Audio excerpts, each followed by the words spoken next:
अभी कल्याण ठाकुरबाड़ी के धर्मशाला में जी जलालगढ़ के व्यवसायी और कुछ स्थानीय लोगों के साथ आपकी बैठक चल रही है जी। उस संदर्भ में आप क्या कहें? देखिए, समाज को आगे बढ़ने में व्यापारियों और समाज के प्रतिष्ठित लोगों का हमेशा योगदान रहा है और चुनाव में उनका योगदान सबसे ज़्यादा रहता है, क्योंकि वो जो मन बनाते हैं उनको देख के बाकी लोग उनके पीछे आते हैं। तो हम यहाँ पे जो समाज के प्रतिष्ठित और व्यापारी वर्ग के जितने भी बंधु थे, भाई थे, बड़े भाई थे, उनके साथ बैठ के उनके सवालों का जवाब दे रहे थे और अपना जो एक छोटा सा लक्ष्य है कस्बा को लेके, उसके बारे में बात कर रहे थे। ट्रिपल इंजन की सरकार, मोदी जी का स्टेटमेंट अब तक था डबल इंजन की सरकार, एक स्टेट की एक नेशन की, ट्रिपल इंजन मतलब आप आश्वस्त हैं जीत के? जी, देखिए, हमारे यशस्वी प्रधानमंत्री ये जानते हैं कि किसी भी देश को बढ़ने के लिए आपने जब 2014 में आपने वोट दिया, वो अपने मेहनत से देश के सेंट्रल योजनाओं के तहत देश को आगे बढ़ा सकते हैं। पर जब आपको राज्य को बढ़ाना है तो राज्य में भी अगर सरकार एनडीए की होती है तो वो राज्य में केंद्र की कई सारी नीतियां जो आप लागू कर सकते हैं, कई राज्य उसका खिलाफ इसलिए उसके विरोध में इसलिए जाते हैं क्योंकि वो केंद्र की होते हैं जहां एनडीए की सरकार नहीं होती। और हम लोग ये जानते हैं कि 2005 से 2025 के बीच बिहार में जो तरक्की हुआ है वो बातें नहीं है, वो एनडीए ने करके दिखाया है और 2014 के बाद तो ये रफ्तार और आगे बढ़ी है। मेरा ऐसा मानना है कि 15 वर्षों से कस्बा को अगर हम देखते हैं तो कस्बा में हमेशा विपक्ष का विधायक रहा है। तो मैं ऐसा कहता हूं कि जब आप 15 वर्ष विपक्ष के लोग को चुन के भेजते हैं तो इस बार क्यों नहीं पक्ष में बिठाएं, और पक्ष जब होगा तो ये ट्रिपल इंजन की सरकार कस्बा की इस बदहाली को बदलेगा और ये बनवास भी टूटेगा और ये जो गुलामी चल रहा था वो भी खत्म होगा, ऐसा मेरा मानना है। आरा में नरेंद्र मोदी के कार्यक्रम में नीतीश कुमार का ना होना, पटना के भी रोड शो में नीतीश कुमार का ना होना, इसमें कहीं ना कहीं ऐसा तो नहीं लग रहा है कि एनडीए गठबंधन में जेडीयू को कहीं ना कहीं छोड़ रही है बीजेपी? देखिए, जहाँ तक मेरा अनुभव है, आप जानते हैं कि मैं नया हूँ इस क्षेत्र में, बट मैं आपको ये बता दूं कि 2025 से 30 फिर से नीतीश इसकी घोषणा कर दी गई है और इसमें कोई संशय नहीं है।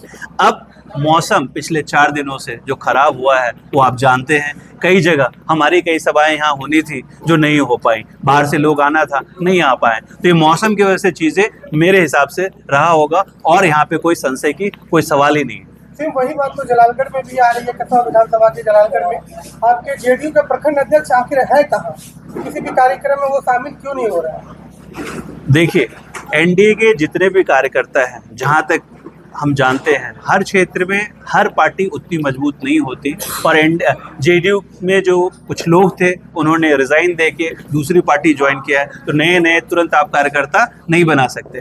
बट देखिए, कस्बा में जो वोट है वो एनडीए का है, वो विकास का है, वो किसी पार्टी और व्यक्ति का नहीं है। और ये विकास का वोट इस बार एनडीए को वोट देके कस्बा में अपना विधायक चुनेगा, जो पक्ष में बैठेगा वो पक्ष एनडीए का होगा और विकास की राह इस बार कस्बा को नया कस्बा बनाने से कोई नहीं रोक सकता।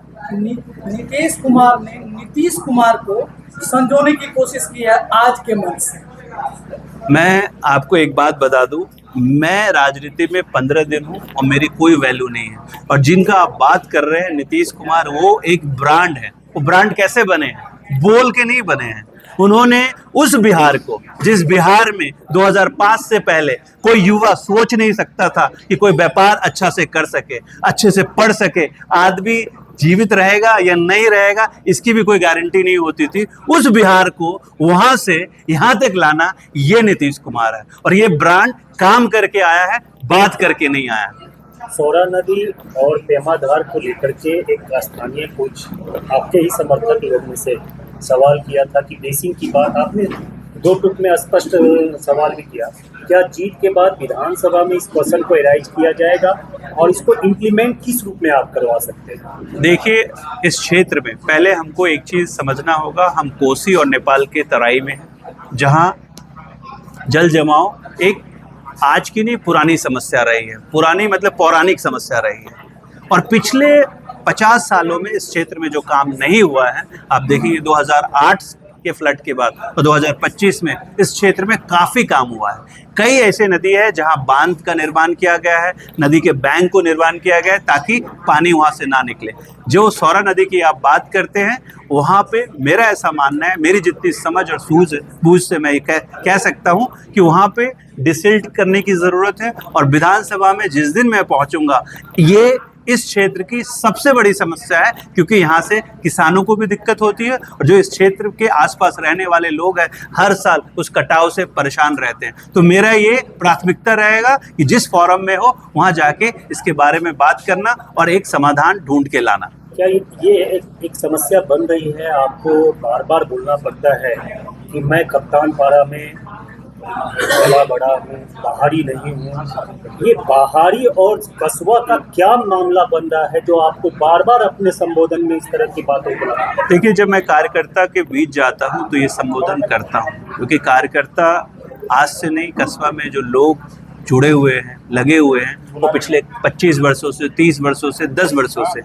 अब उस बीच में बहुत सारे लोग होते हैं जो रेस में होते हैं कैंडिडेट के तौर पे, एक विधायक प्रत्याशी के तौर पे, और ऐसे में मुझे ये अपॉर्चुनिटी मिला, मैं आया, तो मैं उनके लिए बाहरी वो सोच सकते हैं। मुझे ये बताना में कई लोग कई नैरेटिव सेट करते हैं, मैं कोई कन्फ्यूज़न नहीं चाहता और मैं कोई झूठ में बिलीव नहीं रखता। तो अगर मैं कप्तान पारा में पला बड़ा हूँ तो ये सवाल ख़त्म हो जाता कि मैं पूर्णिया का बेटा हूँ और कस्बा का भी बेटा बनने के लिए मेहनत कर रहा हूँ। और जो पूर्णिया में पैदा होता है वहाँ जो लिखा आता है पूर्णिया लिखा आता है, वहाँ कस्बा नहीं लिखा आता। और गुलाब बाग से कस्बा की दूरी, जो लोग ये सवाल कर रहे हैं, मैं उनको सिर्फ इतना बताना चाहता हूँ, मैं सारे प्रत्याशी का घर का पता है और बोलिए नेहरू चौक में अपने घर से, और आप मीडिया बंधु उनके साथ रहिए और देखिए कौन पहले पहुँचता है। तो मैं आपको ये बताता हूँ कि मैं उनसे पहले पहुँच के वहाँ खड़ा मिलूंगा, उनको आने में वक्त लग सकता है।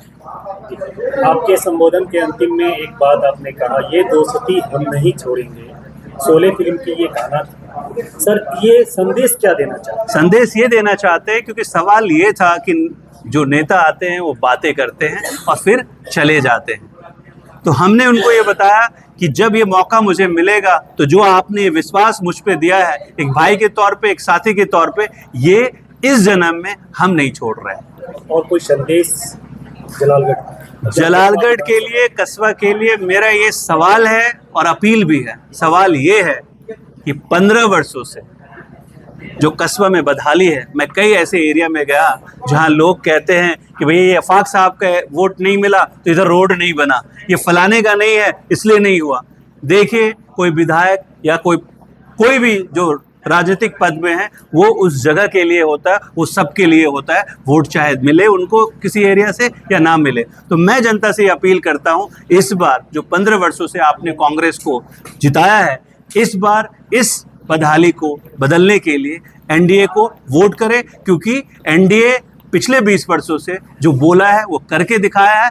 आप नीतीश सिंह को वोट मत कीजिए, एनडीए को वोट कीजिए। और मैं आपको ये बताता हूँ, ये एनडीए की गारंटी है, ये नरेंद्र मोदी जी की गारंटी है और नीतीश कुमार जी की गारंटी है, चिराग पासवान जी की गारंटी है, जीतन राम मांझी जी की गारंटी है और उपेंद्र कुशवाहा जी की गारंटी है कि हम जो बोलते हैं वो करके दिखाते हैं। और 20 वर्षों से जनता ने उनके इस विश्वास को जनता ने उनको दिया है और चुन के भेजा है। इस बार फिर से 2025 से 30 बिहार एक विकसित बिहार बनने जा रहा है।